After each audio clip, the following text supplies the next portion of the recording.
Hey, how's it going, everyone? Hope you're all doing well. I just wanted to come and talk about the Toronto Raptors today, and obviously the preseason about to be wrapped up in Tampa, Florida, and they're going to be playing against the Miami Heat next. The last two games were a really good showcase, and on both sides, even on Charlotte, uh, Washington Jr. and LaMelo Ball, they were both really good for Charlotte. Their future is, I think, looking really bright. LaMelo is an absolute beast out there, and he just dominates with the ball in ways that no first year rookie player should. Just the way that he passes and fakes passes and knows how to create space and set up alley oops.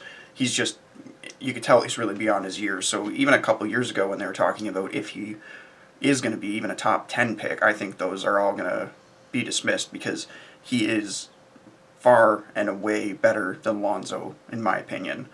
And on the Ball news, the Ball brothers, so LiAngelo Ball just got released by the Detroit Pistons, and I don't even know if he got any time on the floor. I was trying to watch the Pistons and Knicks, and I didn't see him at all, but maybe it was more of a attitude thing or just an effort thing. Maybe they didn't like what they saw in practice, who knows. But LeVar Ball said that I think he said it was a raggedy organization. So, I mean, he's going to down talk anyone that doesn't give his boys a chance, but there's going to be a lot of disappointment when it comes to looking back on LiAngelo, I guess. And I don't think this is going to be his last chance. You could see a team like maybe the Knicks or the Suns or something like that picking him up. Who knows? But I was kind of surprised. I just think it's just there's not much structure in Detroit, so maybe that wasn't the best place for him anyways. Just before we get into the Raptors, I guess we'll just talk about what came up today. So I was listening to Sportsnet 590, like The Fan, when I was in the car, and I heard that Giannis Antetokounmpo signed a Supermax deal. I don't have the exact numbers in front of me, but I believe it's a 5-year deal. But the money that he's getting is the biggest NBA deal ever. So now the frenzy of free agency that was coming up in 2021 might have cooled down just a little bit, because now you look at the names on there thinking that, LeBron James, he's going to be a free agent, but really he's probably never leaving LA. I think that's where he's going to follow out and retire and hopefully maybe get a couple more championships, and his kids live there and everything, so he's probably going to stay there. It's still not out of the question that Giannis could get traded at some point. Probably not over the next few seasons. You look at people like Anthony Davis, him requesting a trade and them waiting till the final year of his deal. So it's kind of hard when they're locked up in those Supermax deals, but it's not that teams aren't willing to make a trade for him. It's the how is your team structured at the moment, and can you afford something like that? So, and also it's about going over the luxury tax. Is your owner going to let you? Are you in a team and franchise that isn't usually known for going over the luxury tax? Or do you need permission to go over it, or do you always have permission to go over it? So that's what makes the big difference. But nevertheless, Giannis is going to be a buck for a long time, and I think that they are going to get it done at some point. Make it to the finals, I think, would be a huge stepping stone for him and the organization, and to prove that they can do it. But they just need to start beating teams in the playoffs that they are favored to beat. And those teams even are the Toronto Raptors. They, on paper, probably should beat them in a matchup if they were to meet them in the coming year. Okay, now we'll talk about what I saw in the preseason in the last couple days. So we already talked about the Charlotte side of things. Let's talk about the Raptors side of things.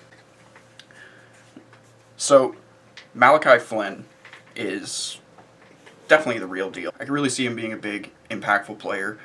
He is a little bit older. I believe he is already 20 years old, I think, or 21. So he definitely is a little bit more seasoned, and he's showing the ability to be really confident in big situations, although big situations, you can't really say he's been in them, but these are simulated big situations, close games, and against opponents that are just as able to score the basketball. Last night's game, what really impressed me was and what they were saying on the broadcast was his readiness of shooting the ball. So he was just always, even when he was away from the ball, you could tell that he was ready to take a shot, and he was going to take it if it got to him. And that is something that you don't really see in rookies a lot. You see a lot of hesitation. You see when the ball gets in their hands, they might opt to pass to a veteran out of respect, or maybe not reading the situation properly. But I really liked what I saw out of Flynn, especially when he would get those high screens at the three-point line, and he would get enough space, and I believe he hit one of them. But he did hit a couple impressive shots with from three-point range, but definitely the confidence in this guy is something that by the end of the season I wouldn't be surprised if we're talking about him being definitely not Rookie of the Year, but he could be one of the honorable mentions of someone who definitely is taking a step as a player. So I like the continued improvement of Fred VanVleet for sure, although last night you could argue that maybe a lot of calls didn't go his way as he was trying to draw contact and he got a technical. It's not really something that Fred VanVleet usually gets, but he was definitely frustrated. And I think it's honestly a thing that shows his character of, even though it's a preseason game, that really doesn't matter.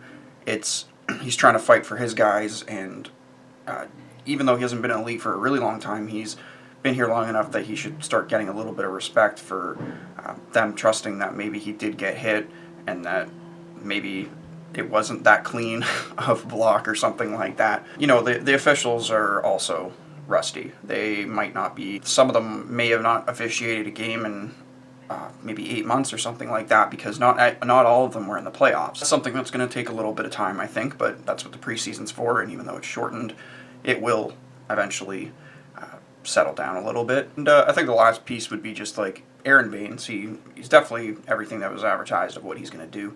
He doesn't have like crazy good post moves or anything or great athleticism, but they showed a couple moments where he was definitely locked in defensively, and it wasn't just getting blocks or anything like that. It was playing defense, difficult defense, without committing a foul or anything. So he's been very known for being able to not jump at the first fake or anything like that, where then they could just take a shot and get a shooting foul, maybe an N1, but he goes vertically up, and he's just a little bit better at it than some of the guys on the floor, and that's kind of what his specialty has always been. We have a lot of guys who are taller than him and have a lot bigger wingspans, but I just don't think that's going to matter. I think it's the basketball intelligence and IQ that he has that makes him a huge piece defensively for us. And I admit, the signing, when we got him, I wasn't like overly excited, but this preseason showing that he's going to be a big piece, because, you know, we lost Serge Ibaka and Gasol, so there's going to have to be some guys who are going to have to step up and do some things they're maybe not that comfortable with. So like I said, the Raptors have one more preseason game, and it's going to be against the Miami Heat, which I think is going to be the best tune-up game, because the defending Eastern Conference champions are going to be able to be a huge task for some of the rookies, and I'm really excited to see what Malachi Flynn is going to do in the next game, and just to see if Aaron Baines can carry over his defense and how he played the last couple nights over to Miami Heat, because that will be a really important game to establish, to say, hey, we're still a big threat in the Eastern Conference. Maybe we're not the people who went to the final or anything like that, but we're still going to compete for it, and you're going to have to go through us if you want to get to the NBA Finals again. I hope you guys are enjoying the preseason, although it's going to be short, but we only have to wait another week until the season gets actually underway, and it's going to be super exciting. I hope you're excited as I am. There's actual real stuff that's happening in real time that we're going to be able to talk about, and it's going to be awesome. And I know some of these random videos that I make, there's not much interaction between me and other people in the comments, but I hope that'll pick up when the season gets started, because it's going to be exciting to have debates, go back and forth about things, disagreements, talk to people about other teams and fans of other teams, talk to them, because I always like interacting with people from different fan bases in different parts of the world. So I hope you really enjoyed watching. I hope you guys enjoyed the last game of the preseason, and hang in there for another week, because Raptors basketball is back.